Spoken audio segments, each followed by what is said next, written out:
Côté Sichot Chelek Lamed Dalet, première sikha sur Kitavo.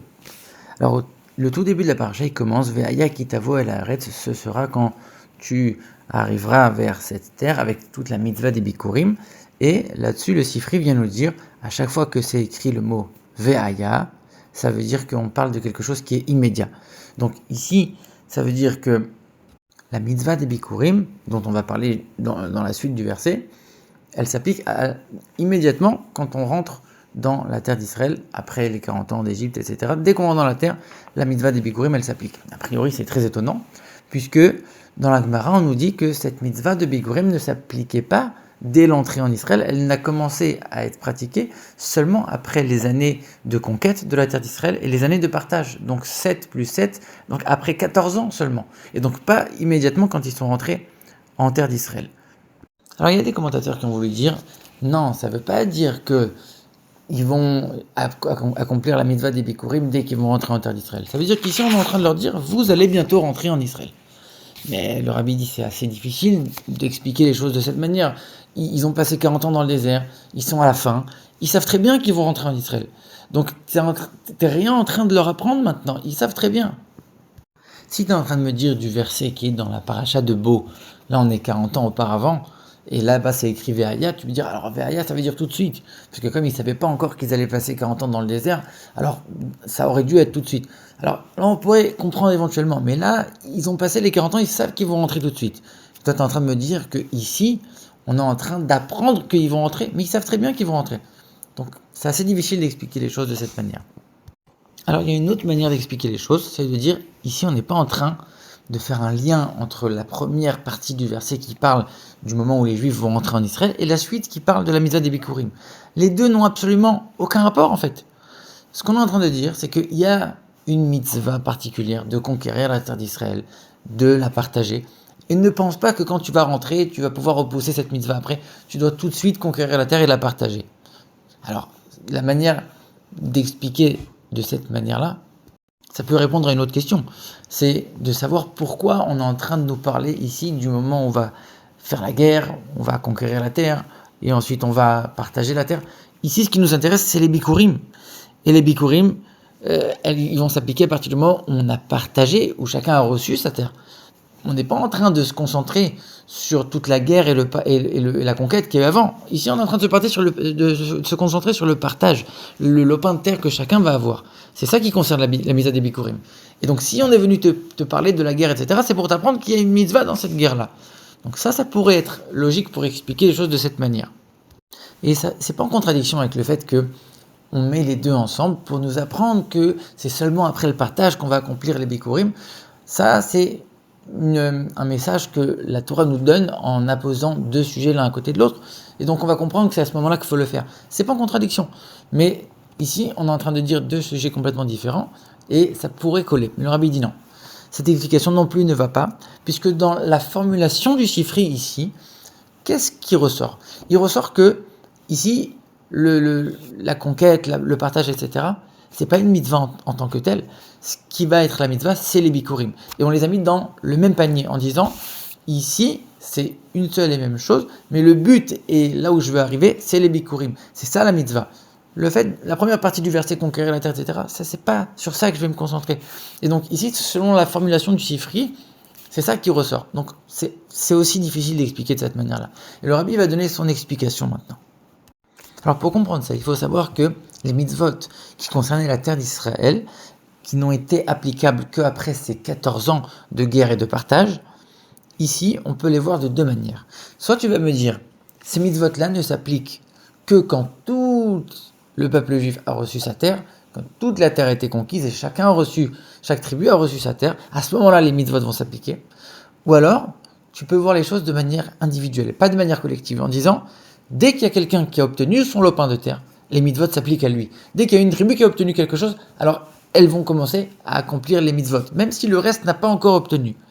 C'est deux manières de voir les choses. Et le Yerushalmi, il vient nous dire qu'a priori, c'est comme la première manière qu'il faut voir dans plusieurs endroits. Et donc ça voudrait dire que le Sifri ici vient nous apprendre quelque chose de nouveau, en disant non, ça c'est pour toutes les mitzvot qui concernent la terre, mais les Bikurim sont différents. Les Bikurim, c'est pas du tout pareil. Ça s'applique lorsque chacun individuellement reçoit sa partie de terre. Mais d'un autre côté, on a encore un problème, c'est que d'après ce que le Sifri vient nous dire ici, c'est que quand c'est écrit Ve'aya kitavo, ça veut dire immédiatement, dès que tu rentres dans la terre d'Israël, tu vas tout de suite accomplir la mitzvah des Bikurim. Mais une fois qu'ils rentrent dans la terre, ils n'ont pas encore conquis. Et une fois qu'ils ont conquis, ils n'ont pas encore partagé. Donc en vérité, même si toi tu es en train de me dire c'est immédiat, et tu es en train de me dire on va faire à titre individuel un par un, dès que tu obtiens ton lopin de terre, tu vas accomplir.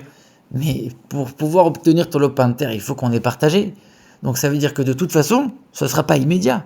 Alors ici, quand on est en train de dire qu'il y a certaines mitzvot qui vont s'accomplir une fois que la terre aura été conquise et partagée, est-ce qu'on voit les choses de manière collective ou de manière individuelle? C'est beaucoup plus fin que ça.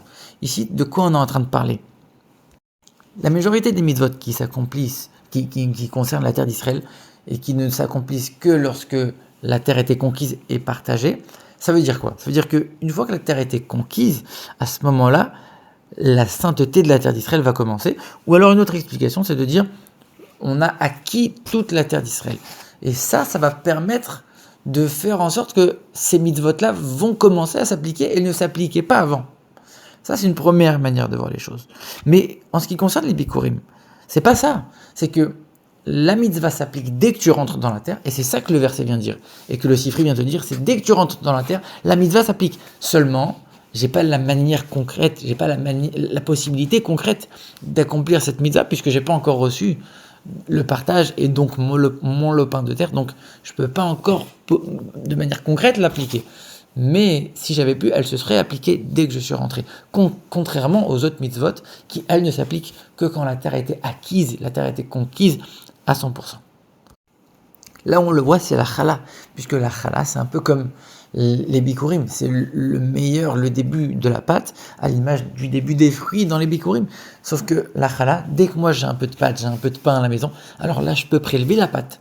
Mais les fruits, il faut d'abord que j'ai un terrain, que sur ce terrain j'ai planté, etc., etc. Donc, il faut qu'il y ait eu ce partage. Donc, concrètement, c'est pas applicable. Mais si ça avait été comme la chala, idéalement, alors oui, j'aurais pu l'appliquer dès l'entrée en Israël. Et le cas dans lequel on va voir que cette différence, elle va s'appliquer dans le concret, c'est dans le cas suivant. C'est que on sait que les enfants de Yitro, ils avaient, selon Moshe Rabbeinu, une promesse de Moshe Rabbeinu, ils avaient hérité d'une certaine partie assez fertile de la ville de Yéricho. Ça veut dire que à partir du moment où les Juifs sont rentrés en Israël, on savait d'ores et déjà que les enfants d'Yitro allaient hériter de cette partie-là de la ville de Yéricho.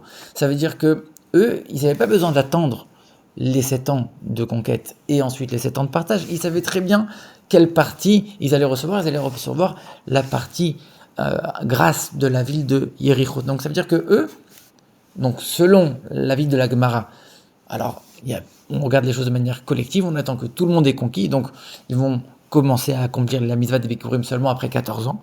Mais selon le Sifri, donc c'est pas seulement une idée, ici on le voit concrètement dans les faits, selon l'avis du Sifri, ils auraient pu accomplir la mitzvah des Bikurim dès le moment où ils sont entrés en Israël. Et c'est là qu'on va voir que finalement, ces deux manières de voir les choses peuvent avoir un impact et une réalisation concrète, et c'est pas seulement dans les idées.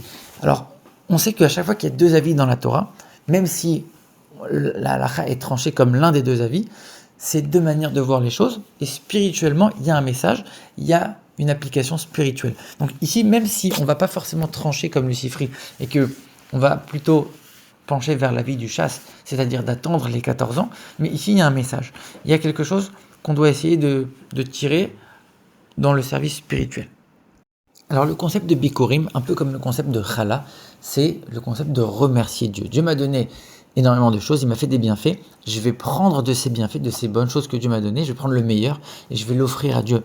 C'est un remerciement à Dieu. Et dans le remerciement, il y a deux manières de faire. Soit tu vas dire, je remercie immédiatement, tout de suite, ça c'est un peu à l'image du Modéani, le matin, quand un juif se lève, avant même de se laver les mains, avant même de réfléchir à quoi que ce soit, la première chose qu'il va faire, c'est remercier Dieu de lui avoir rendu son âme.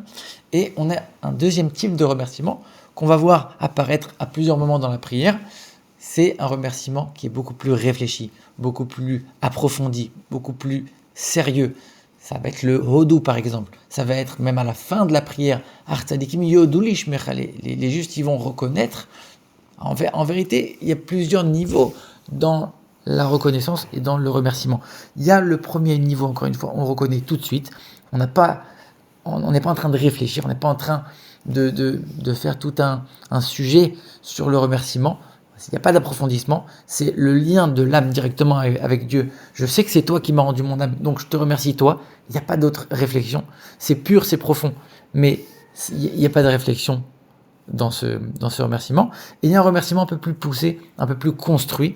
Et ça, c'est le deuxième type de remerciement. Et c'est un petit peu à l'image des deux avis. On a le Sifri qui te dit qu'il faut remercier tout de suite. L'Ibikurim, c'est dès que tu rentres en terre d'Israël. Et on a le Chasse, l'Agmara, qui vient te dire non, il faut remercier Dieu comme il faut, convenablement. D'abord, tu attends d'avoir la terre complète, parfaite. Et là, tu vas remercier. Et quasiment chaque année, la paracha de Kitavo, elle est lue à proximité de Chai Elul, l'anniversaire de la Morazaken et du Baal Shem Tov. Et on peut aller un peu plus loin dans cette comparaison, puisque le Baal Shem Tov, il a dévoilé la chassidoute générale, qui est le fait de réveiller cette émouna, cette foi en Dieu très globale chez les enfants et chez les hommes simples, c'est-à-dire une reconnaissance et une foi en Dieu de manière très générale, et l'Admorazaken qui a dévoilé la chassidoute Rabat, qui est de comprendre et d'approfondir chaque notion pour pouvoir l'intégrer profondément. C'est un petit peu la même comparaison. On a d'abord remercié tout de suite de manière générale, mais au moins on le fait directement, ou alors non, prendre plus de temps, mais le faire de manière beaucoup plus approfondie.